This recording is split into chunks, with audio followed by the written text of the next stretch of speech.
Hey everybody, and welcome back to 3COG. Today I'm going to talk about my budget home defense AR pistol. Standard disclaimer first, dear YouTube, nothing I'm talking about here violates terms of service or Google's AdSense policy. I am a firearms safety instructor for the military. Everything's being done on private property in a safe fashion, and there are no magazines here, so no magazine limit issues. So please don't demonetize me, bro. Alright, so this is my built AR pistol. It's on a Spikes Tactical lower, a Palmetto State Armory upper. So, understand that I'm saying budget as in cheaper. I am not going to say just as good, because it's not just as good as more expensive options, but it is good enough. I love, people get really defensive, and people get really defensive about Palmetto State Armory products. Yeah, they're decent, but don't try to say that they're just as good as XYZ. They are good enough for a lot of applications, and in this application, it's certainly good enough. So we're just going to go pretty much front to rear here. Alright, so first things first, your home defense AR should have a sling. This is a Blue Forces Gears 2-point sling and is arguably one of the best slings on the market. I have a bunch of them. That's my go-to sling. I like the adjustment. It's just a solid sling. Get a sling. That's what's going to keep that weapon attached to your body if you find yourself in a life or death struggle. Alright, the other must-have for a home defense weapon is going to be flashlight. I don't even think you can buy this one anymore, but the two brands that I recommend for flashlights are Surefire, and if you don't want to spend $300 on a flashlight, you can go with a Streamlight, which will cost you about $130, $140-ish. Yep, a little bit expensive, but some things you just really shouldn't go cheap on, and your weapon-mounted light is one of those things. So get a decent weapon-mounted flashlight to go with it. Stay away from the the Amazon specials and the Facebook specials. Like, get yourself a decent Surefire Scout or Streamlight. Alright, so on the front here, I have a blast mitigation device. This is from Strike Industries.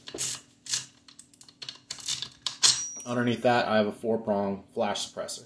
So the flash suppressor breaks up the fireball, and the blast mitigation device directs energy and blast forward, which if you have ever fired a short-barreled AR in a confined space, the side blast is actually fairly ridiculous, and it'll vibrate your brain.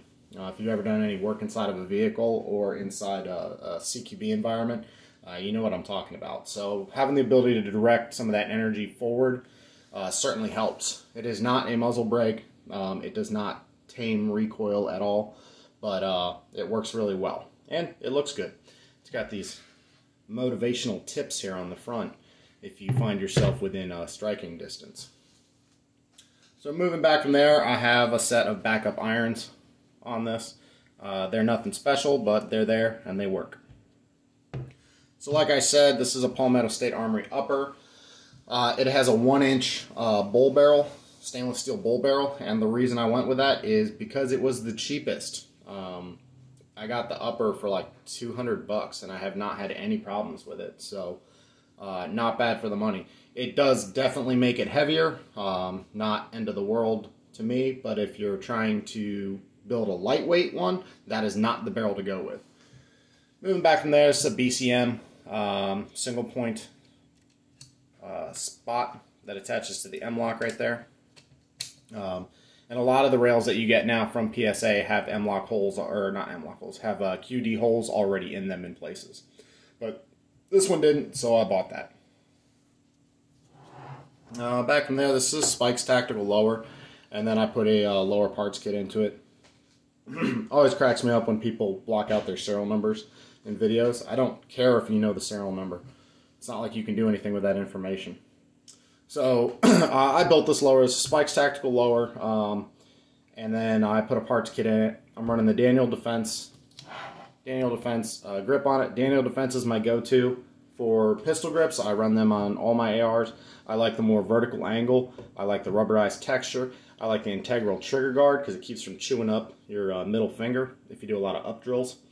So just a great pistol grip and decently priced. My trigger is a Palmetto State Armory Enhanced Polished Trigger Group, and it is pretty good. It is not by any means at the level of like a Geissele or my really nice AR. I'm running a Geissele Super Dynamic Enhanced. It is nowhere near that, but it is better than, you know, your standard M4 standard out of the box AR trigger. And if you're buying anything from Palmetto State Armory and you don't intend to put a new trigger in it, make sure you get the enhanced polished trigger. It's definitely an improvement over their standard mil spec. So not a bad trigger.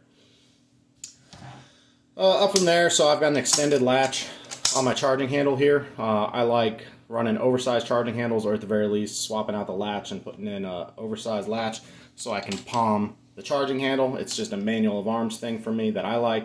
You know, you do whatever you want. On top here, I've got a fixed 2.5 power primary arms optic. So it's a fixed 2.5 hour zoom. It's got the ATSS reticle with the donut of death and then the stadia lines underneath for range holdovers. And it works pretty good. They have a new model now which is about 2/3 the size and is a 3 power. I've had this for 4 or 5 years.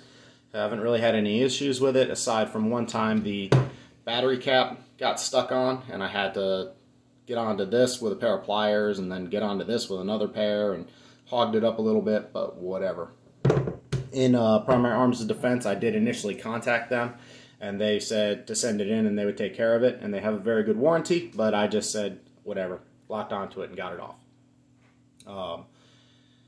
It is a prism type optic, so that means that there is an eye box, so you do have to have your eye in the right spot. It is not like a standard red dot where the eye relief is infinite, so just know that going in if you're buying a prism style optic that your head placement does matter more than with a red dot. I like the reticle on this, and I like the 2.5 power zoom. It gives me the ability to be a little bit more precise even in CQB type distances. But not a bad little red dot. Like I said, offset irons, nothing special there. Moving back further, CAC Shockwave brace. This is a brace because gun laws are dumb, and I like the CAC brace, the Shockwave here, for its like fixed position. You know, it screws in with a set screw, and then you can't just easily adjust this. But it's much more sturdy than some of the other rubber options. And for a home defense fighting type gun, I like having this locked in. I will say, if you are teaching smaller frame people how to shoot, having the ability to slide it quickly, much shorter, is a plus, and I have other ARs that use those braces. But for my home defense go-to, this is the one I like on it. Last thing I'm going to talk about, but I'm not going to show you because I don't want to violate YouTube's policy, is magazine. Get a good magazine, get one that holds as many as you can get, and that's pretty much it. But don't buy cheap. Like, pretty much Magpul M3s are the standard. They've got 40s, and then there's also the D60 drums. But get one that holds as many as possible, because odds are you're grabbing this when something goes bump in the middle of the night. And you're not throwing on a gun belt or anything. So what you've got is what you've got. That's why the sling's important. That's why high capacity is important. All those kinds of things. So that is my my budget home defense AR. Like I said, it is not just as good as some other options, but it is good enough. I've got about 2,500 rounds through this build, and no issues. It runs great. It chugs right through. It's accurate enough, and it's handy with that 10.5-inch barrel that works well in a CQB close quarter type environment. So that's it. Thank you very much for watching. Please like, share, subscribe, all that, and I will see you next time on 3COG.